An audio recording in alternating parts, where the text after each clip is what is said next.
Well, as they say, better late than never.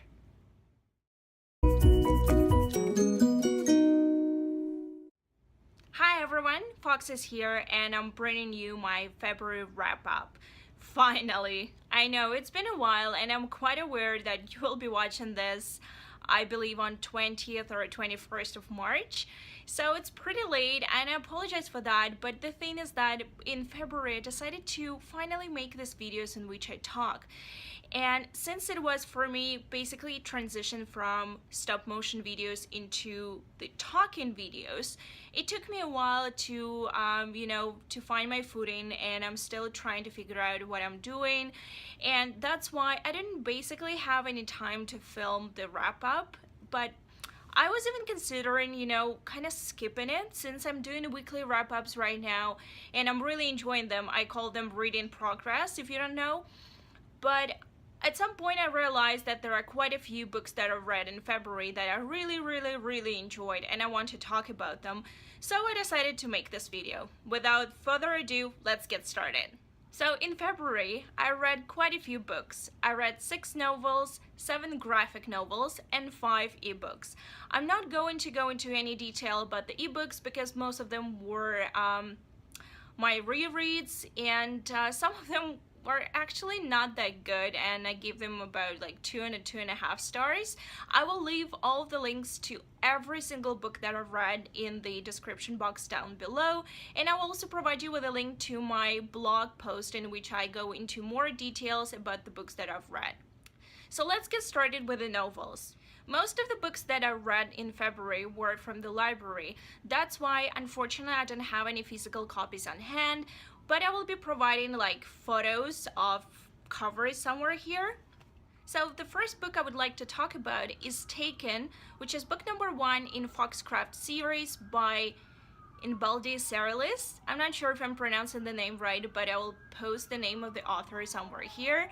This is a middle grade novel. I really enjoyed it. It's about foxes. So the story revolves around a young fox who is taken away from her family, her parents, her grandmother, and her brother, and she's separated from them by some other foxes. And she's trying to find them and also trying to make sense of what is happening. It's some sort of like animal urban fantasy type of story. It's middle grade, it's really short. I gave it 3.54 stars on Goodreads. It's a very good story, just I realized that it's a bit too simple for me in the terms of the language, and it's in no way a reflection on the author, but more reflection on myself as a reader, as I do prefer adult novels. Still, it's a very cute book, and if you have any younger siblings, or if you have children, or you just know someone who loves animals, foxes, like I do, or just loves middle grade novels, this is a very good book to give as a gift. The next book that I would like to talk about is Truth Witch by Susan Dennard. I absolutely love this book. I know that it's kind of overhyped on BookTube right now, but I think it really deserves all the praise that it gets. It's a YA fantasy novel set in a very interesting world which is populated by all different kinds of witches, and there are 2 main female protagonists that are best friends and some sort of thread sisters, and they are trying to get away from the Blood Witch, and there's also some other stuff happening in the story. I don't really want to talk a lot about this book because pretty much everyone is talking about it. I just want to say that this book took me by surprise. It's way more adult than young adult in my perception. The language is absolutely beautiful. The world is stunning. There is a whole diverse set of characters that I really appreciate. And you know what? The only thing that might have made this book even better for me is just there were more queer characters. Or I don't want to say anything, but there are hints regarding some characters who might be queer. And I like that, but at the same time, I would rather have like I would rather have an openly queer character than, you know, just hints and bits and pieces of that. So I enjoyed the book. I really did enjoy it, and I gave it 4.5 stars, or even 5 stars in Goodreads. It's a very, very solid read, and this book captivated me from the very first page, and I really wanted to buy my own copy right away, and it was on sale on Amazon, but I didn't buy it. I waited too long, and now it's almost the regular price, and I have to wait again. But I'm really looking forward to first buying this book and reading it again, and what is going to happen in the book number 2. I don't know, like there was such a very good cliffhanger. This book really deserves all appreciation and love that it's getting. Another book that I read in February is Radiant by Karina Smith. Just picked this book knowing absolutely nothing about it. I saw it at the library, grabbed it, and I really enjoyed it. You know, this is a YA dystopian fantasy type of story. It's book number 1 in Two Towers trilogy. I do have book number 2 here that I haven't read yet, but I'm really looking forward to. So the book number 1 is about the girl who has no magic abilities, and the world that she lives in, everyone has magic. So she has to find her way to find her meals and clothes, to pay for everything, because in this world magic is not only power, but it's also the way of paying for things. The only thing that Zia has, the only magic ability that she has, she's able to see and speak to ghosts, so she uses that. One day Zia is given a ghost to tend to take care of for a week, and this ghost is not just a regular ghost, but a ghost has way more powers than any other ghost that Zia has ever seen. The story is set in a dystopian world, and there is a lot of magic in it. And I think that I enjoyed the world and the way it was described way more than I enjoyed the characters. The plot itself is very action driven. There is a lot of stuff which is happening in the story, and I did enjoy that. Unfortunately, the characters themselves felt a bit flat to me, and I thought that Zia was a bit all over the place. She was very confused about everything that was happening. She was also very defiant and at times a bit too aggressive for me. I know that it comes from the fact that she is very poor, that she has no magic abilities, and basically everyone is treating her as dirt. But at the same time, at some point when she does develop magic abilities, it still makes me very, like, she's not very likable to me for some reason, but at the same time, whatever is happening and some other characters are very likable. I enjoyed the story. I think it was a very solid read. I gave it 3 stars in Goodreads, and I will definitely continue with the series. Another thing which I really enjoyed about it is that the author is Canadian, and she actually lives in Ontario. And when I was reading the book, I had a very strong impression that the whole world and the city was based on Toronto. It was really, really reminiscent of Toronto, and when I was reading especially descriptions of the towers and subway system, it did really remind me of Toronto, which made me really happy. Another novel that I read in February was You, Me and Him by Chris Dennison. It's a YA contemporary coming-of-age type of story. The story itself would have made more impression on me if it weren't so filled with tropes. We have 2 main characters, Maggie, who is a fat girl, and her best friend, Nash, who is a gay boy, and that's why 2 of them are outcasts at high school. There is a new boy, Tom, who comes to their school, and immediately both Maggie and Nash are attracted to him, so they're calling dibs, and Nash wins, which means that Tom is off limits for Maggie, and Nash is trying to make friends with him and maybe even date him. The story itself would have been very funny and heartwarming, but for me it really fell short of that. Maggie was not really likable for me, and Nash was not very likable either, at least at the beginning. Those 2 are best friends, but at the same time they're fighting over one guy, and for me it was, this is not how you portray best friends. This is not what best friends do. And I know that this is basically the climax of the story, of whether they continue being on friends and whoever wins. But at the same time, it's just felt so cliche. I feel that the story had a very good intention of, raising awareness of how people perceive themselves and how people get treated just based on perception. Because Maggie, she is not exactly fat, and she keeps telling everyone how she does a lot of hiking and she's very good at it and she has very muscled body, but at the same time her mother consistently keeps telling her, oh, don't eat that because you will get fat, or you're fat, you should be eating that. And you know, the story itself is basically showing us that there's no evidence that she's actually fat, but at the same time she perceives herself as being fat and everyone else perceives her as being fat, and therefore she's not popular, and therefore she doesn't have any close friends except for Nash. And Nash is this very stereotypical type of gay boy who is flamboyant, who is very much into art and theater. And you know what, the story itself would have been very nice and heartwarming and educational, but it's just so full of tropes and nobody's really likable. And even Tom, who seems to be a perfect boy, like essentially he's very nice to everyone, he's friends with everyone, but at the same time he also has a lot of problems, and he sort of spends more time with Maggie than with Nash, even though Nash called dibs on him. I give this book 3 stars, which is probably a bit too much for the read, which really didn't give me any sort of pleasure. But at the same time, I feel that this book might appeal to some people, and if it didn't appeal to me, it doesn't mean that it doesn't deserve some praise. Another book that I read in February and absolutely loved is Carry On by Rowell. I was dreaming about reading this book for months. Ever since I read Fangirl, I wanted to read this book so bad. I even purchased it, I think, in December, but I just didn't have time to read it. And then I picked it up because I needed to take my mind off things, and I really enjoyed it. Essentially, everyone knows what this book is about, but what I perceive it as is some sort of alternative version of Harry Potter / fan fiction.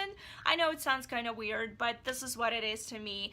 This book was really well written because it basically just gave me what I needed at the moment. I gave it 4.5 5 stars on Goodreads. This book is told from 2 perspectives of Baz and Simon, and I really enjoyed the way how different those 2 perspectives were, and I really enjoyed the book. I like how Rowell approaches the relationship between characters. I know that it's a very stereotypical the chosen one, magical school type of story, and pretty much every book that came after the Harry Potter series is getting undoubtedly compared to this one, but this book is honestly just reads like Harry Potter. You can actually even guess which character represents what character in Harry Potter, and you know what, I didn't feel in any way offended or disappointed by it. Just the fact that this story was like a comfort food to me. It was very pleasant and very warm, and you know what, at some point I didn't know how this book would end. I didn't know what would Rowell choose for the characters to happen to them, what fate they would choose for them, and I was really surprised by the ending. It's sort of like open ending, but at the same time it's spoiler alert, it's a good ending. I really enjoyed this book. Another book that I read in February is Anything Could Happen by Walton. This book is a YA contemporary coming of age, coming out type of story. It's about the boy named Trench who is in love with his best friend Matt, and basically this is it. This is the whole story. It's a very short book, about 300 pages I believe. I really enjoyed this book. I think it's very well written and very well captures the essence of first love, being in love with a best friend, and friendship. I think it's a way better novel than some of the novels that are out there which deal with the similar subjects. Another thing that I enjoyed about this novel is that very often in YA contemporary novels, parents or family members are sort of in the background of the story, but in this story they are actually quite present, and there is some other stuff which is happening with the family of Trench, and I think it's a very good coming of age story. I really enjoyed it. If you read Simon vs. Homo Sapiens Agenda by Becky Albertrelli, you will really enjoy this book as well. It gave me the same warm type of heartache feeling. if it makes any sense. Another thing is that this book was read and reviewed by Adam Silvera, who wrote More Happy Than Not, and he gave it 5 stars, and he said that it's very on point book, and I completely agree with him. I personally gave this book 4.5 stars, just because the story didn't really end the way that I would prefer it to end. That's why I cannot really give it 5 stars, but at the same time, it was a very, very good book, very well written, definitely deserves love and praise, and I feel as if it's a bit underappreciated on BookTube. So if you enjoy this type of stories, please check it out. So these are all books that I read in February. Now I'm going to talk about graphic novels. So in February I read 7 graphic novels, and some of them belong to the series that I have read more volumes in. So the first 2 graphic novels that I've read in February were volumes 2 and 3 of the Sandman series by Neil Gaiman. Volume number 2 is called The Doll's House, and volume number 3 is Dream Country. I started reading the series in January, and one of my friends has been recommending it to me for years. She's been trying to make me read more of Neil Gaiman, and to be honest, I have a bit of love and hate relationship with Neil Gaiman writing, and I was a bit, I wasn't sure if I will enjoy The Sandman, even though I do occasionally enjoy comics and graphic novels. I picked it up, I read volume 1 in January, and it left me a bit disappointed with the story. I gave it 3 stars, and I gave also 3 stars to both volumes 2 and 3. The story seems a bit disjointed at this point, and there are a lot of storylines which are happening at the same time. And to be completely honest, I'm not a very big fan of the art, and I think if the story itself is kind of okay for me, but the art, I just don't like it, and that probably affects my whole perception of the series. I have volume 4 on hand right now, and just want to show you some of the art style. I have already read this volume. It's going to be my weekly wrap-up, so spoiler alert, but if you have never read The Sandman, I don't know, maybe I'm the only one who hasn't read the whole series yet, but if you haven't read them, I just want to show you the art. This is how the art looks like. It's very 80s or 90s type of art, and to be completely honest, I don't know, I just don't like it. It's a bit confusing. Nothing looks pretty. I don't really like it. I'm sorry. And I don't really like how the characters are portrayed either. I like Sandman, but he's so reminiscent of Neil Gaiman himself, the way he looks like, that it really confuses me. So I don't know, I'll still continue the series. I read volumes 2 and 3 in February, and I will continue reading on, but so far I'm a bit disappointed, and I cannot give the series more than 3 stars at this point. In February, I also started reading Saga. I read volume 1 and gave it 4.5 stars, and volume 2 I gave 4 stars on Goodreads. I really enjoyed them, and as you know, I read more novels this month. I think the series is quite amazing, and I know everyone is reading them right now in BookTube, but they do deserve the praise. I also read volumes 1, 2, and 3 of Chew in February, and when I read volume 1, it left me really confused about whether I enjoy the series or not, whether I like the story or not, because it's kind of gory, and you know what, it took me a while to get used to the storyline and the kind of humor which is in the series. So the first volume I rated as 3 stars, volume number 2 3.5 stars, and volume number 3 4 stars. I think it took a while for me to really get into the story. That's why I didn't really enjoy the volume number 1 as I thought I would, but at the same time it's so funny. If you're okay with a bit of gore and a bit of, you know, necrophilia and cannibalism, then you should definitely check the story out. As I mentioned at the beginning of this video, I also read ebooks. I read about 5 ebooks on my Kindle. 3 of them were rereads, and unfortunately I didn't like them as much as I did the first time when I read them. And other 2 books were first-time reads, but they were also not as good. The only good book that I really liked, and I keep recommending it in my weekly wrap-ups, is the Horse Mistress series by R.A. Stefan. In February, I read book number 2 and really enjoyed it. I gave it 4 stars and Goodreads. I'm going to provide the links to every single book that I read down below. Since those ebooks didn't really impress me and all of them were some sort of adult mature type of romance books, I don't want to recommend them in my video just because they may not be everyone's cup of tea, and besides, I didn't really enjoy them, so what's the point of recommending them? Well, this is it, guys. Thank you so much for watching, and let me know down below if you read any of those books. For more information, I will provide all the links down below as well, and I'll see you very soon. Bye! I live in a very busy neighborhood, and I'm so used to hearing all those sirens and, you know, fire trucks and ambulances going back and forth. I don't even realize there's some noise in there. Sorry about that. I'm horrible at summarizing books, like horrible. I don't know what I'm doing. It's taken by Inbalde Israel. Oh my god, I can't pronounce this name. So in February, I read about 18, at exactly 18. Come on, Fox. I'm so tired. I don't know how I'm even filming this. I'm dead tired. I don't know if you can see it on my face or not, but I barely slept last night.